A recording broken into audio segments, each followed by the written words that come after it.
Bismillahirrahmanirrahim. Alhamdulillahilladzi ittasafa bil kamalat. Wassalatu wassalamu ala sayyidina Muhammadin alladzi uyyida bil mu'jizat.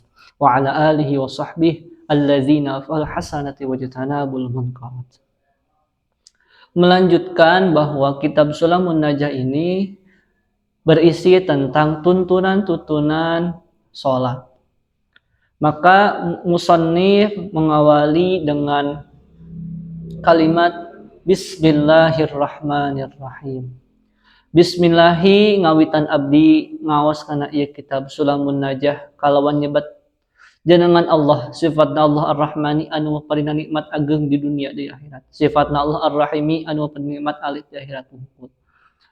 Musannif ataupun pengarang kitab mengawal kitab Sulamun Najah ini dengan kalimat basmalah. Kenapa harus basmalah yang menjadi permulaan? Karena ini merupakan iktidaan bil kitabil aziz, mengikuti anjuran yang ada di dalam Al-Quran. Al-Quran bermula dari Bismillahirrahmanirrahim. Maka untuk pengalap barokah, musannif pun mengikuti bahwa kalimat yang pertama kali ditulis adalah kalimat Bismillahirrahmanirrahim. Bismillahirrahmanirrahim juga ini bukan tanpa makna, melainkan penuh dengan makna.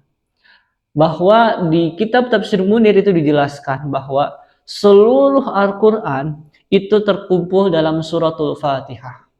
Suratul Fatihah dikumpulkan dari ayat pertama, yaitu Bismillahirrahmanirrahim. Bismillahirrahmanirrahim juga dikumpulkan kembali dalam satu huruf awal, yaitu huruf ba. Huruf ba itu dikumpulkan lagi pada titiknya ba. Ini adalah, dan tafsirnya ataupun makna yang terkandungnya adalah bikana makana wa biyakunu mayakunu. Bikana makana, karena akulah, karena Allah Subhanahu wa taala, apapun yang ada ini tetaplah ada.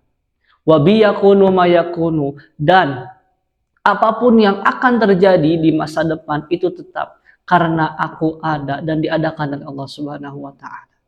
Ini adalah makna yang terbesar bahwa Bismillahirrahmanirrahim menjadi kurikulum dasar ataupun filsafat dasar kehidupan.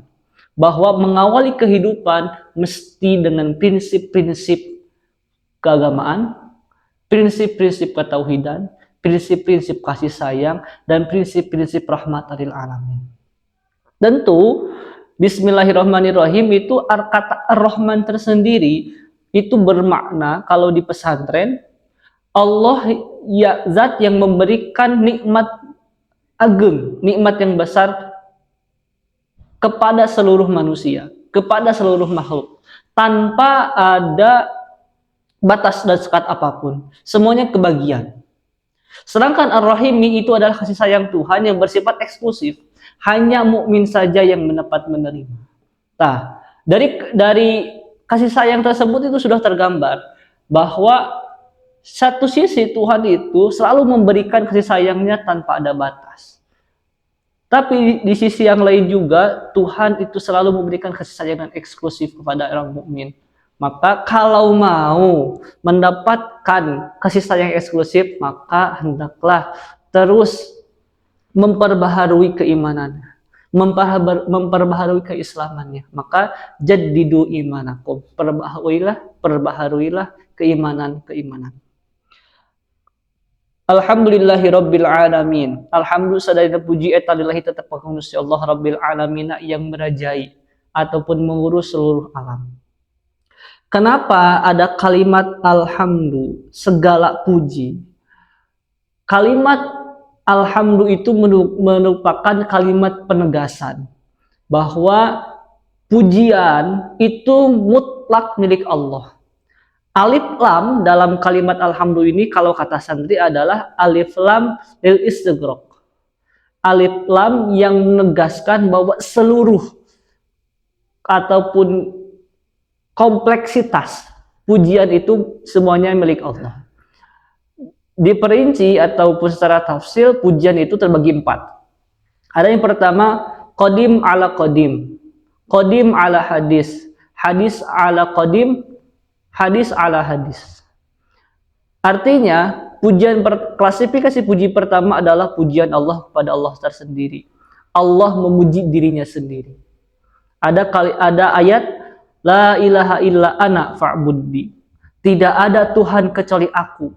Fa'budni, maka ibadahlah engkau sekalian nih kepada aku. Ini menunjukkan bahwa Allah Subhanahu wa taala ingin menjelaskan bahwa hanya Dia yang layak dipuji dan hanya Dia yang layak diibadah.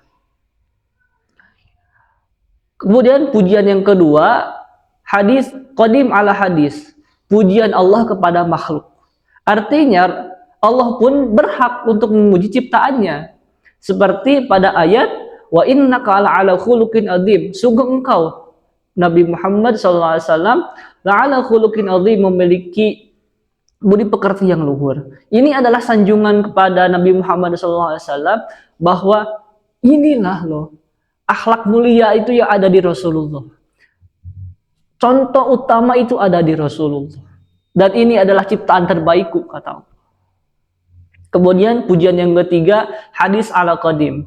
Pujian makhluk kepada Allah Subhanahu wa taala. Ini yang lumrah kita ungkapkan dengan kalimat tasbih, subhanallah, tahmid, alhamdulillah, tahlil, la ilaha illallah, hauqalah, la hawla wala quwata illa billah, istirja, innalillahi wa inna ilaihi raji'un. Itu merupakan semuanya hakikatnya adalah pujian makhluk pada Allah Subhanahu wa taala. Yang terakhir ini yang seringkali disalahpahami. Pujian makhluk pada makhluk yang lainnya. Hadis ala hadis. Hakikatnya ketika kita memuji makhluk, itu hakikatnya adalah kita memuji Allah Subhanahu wa taala. Karena memuji ciptaannya sama dengan memuji penciptanya. Nah, ini sehingga ketika kita memuji orang lain, kita juga memuji orang lain. Sebaliknya, ketika kita mencaci orang lain itu sama dengan mencaci penciptanya. Ini yang berbahaya. Maka penting untuk memahami kompleksitas bahwa pujian itu hakikatnya adalah milik Allah Subhanahu wa taala. Kemudian ada kalimat Rabbil Alamin. Rabbil Alamin itu adalah bahwa Allah itu sudah mengumandangkan, sudah mempresentasikan bahwa hanya Allah yang mampu mengurus seluruh alam.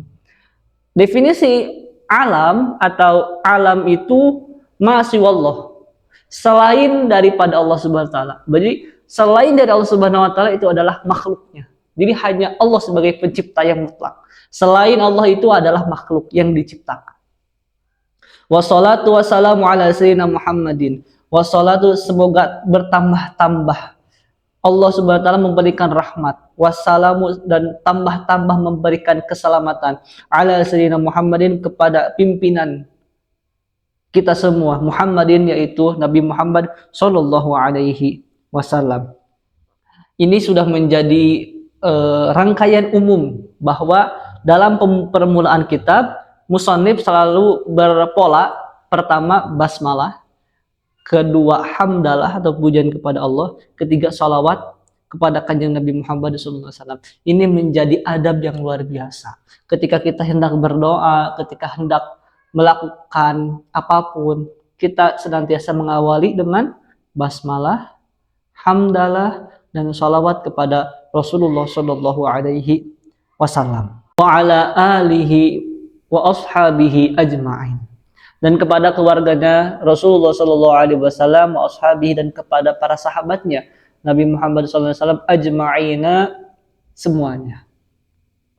Wa ala alihi ini maknanya ada dua makna alun Nabi. Ada makna pertama itu makna zuriyah Rasulullah sallallahu alaihi wasallam, keturunan baginda Rasulullah sallallahu alaihi wasallam. Ada makna yang kedua adalah maqamud du'a, atau seluruh umat muslim ataupun yang masih beriman kepada Rasulullah sallallahu alaihi wasallam itu termasuk alun Nabi yang ataupun yang berhak menerima doa dari seluruh umat Islam. Maka ketika mengucapkan Allahumma sholli ala Sayyidina Muhammad wa ala ali Sayyidina Muhammad, ya Allah berikanlah rahmat, kepada baginda Rasulullah Shallallahu Alaihi Wasallam wa ala ali Sayyidina Muhammad, kepada keluarganya kanjeng Nabi Muhammad Shallallahu Alaihi Wasallam, itu kita kebagian karena masih dalam keadaan muslim. Maka ketika kita mengumandangkan sholawat, mengucapkan sholawat, itu sama dengan kita mendoakan umat muslim lainnya. Wa ashabihi ajmain, dan kepada para sahabatnya baginda Rasulullah Shallallahu Alaihi Wasallam. Makna sahabat itu adalah orang-orang yang pernah berkumpul dengan Nabi Muhammad SAW dalam keadaan iman, dalam keadaan mempercayai Nabi Muhammad SAW walaupun sebentar. Nah, kemudian ada kalimat ajmain. Ini yang menjadi identitas utama akidah Ahlussunnah wal Jamaah. Bahwa Ahlussunnah wal Jamaah memberikan penghormatan setinggi-tingginya kepada para sahabat Rasulullah SAW. Tidak mungkin mencaci sahabat baginda Rasulullah SAW. Tidak mungkin mencaci, karena sahabat itu semuanya memiliki kemuliaan. Sahabat memiliki keunggulannya masing-masing. Karena di waktu itu orang yang mampu mempertahankan keislamannya itu para sahabat. Bayangkan kalau di zaman tersebut itu tidak ada sahabat, mungkin Islam sekarang itu tidak ada karena tidak ada mempertahankan. Maka penting kita untuk menghargai para sahabat, dan itu menjadi identitas utama bahwa akidah Ahlussunnah wal Jamaah itu menghargai para sahabat, tidak mencaci para sahabat. Karena kita tidak mungkin kita mengagungkan sahabat yang lain, tapi di satu sisi juga kita mencaci sahabat yang lain. Itu kalau katanya la yastami'ani diddani. Tidak mungkin dua hal yang berlawanan itu berkumpul. Kita mencintai sahabat, kita juga mencintai sahabat. Maka kita mengambil sikap akidah Ahlussunnah wal Jamaah, kita mengambil sikap mencintai sahabat secara keseluruhan. Kita menghargai sahabat kepada keseluruhannya. Terima kasih.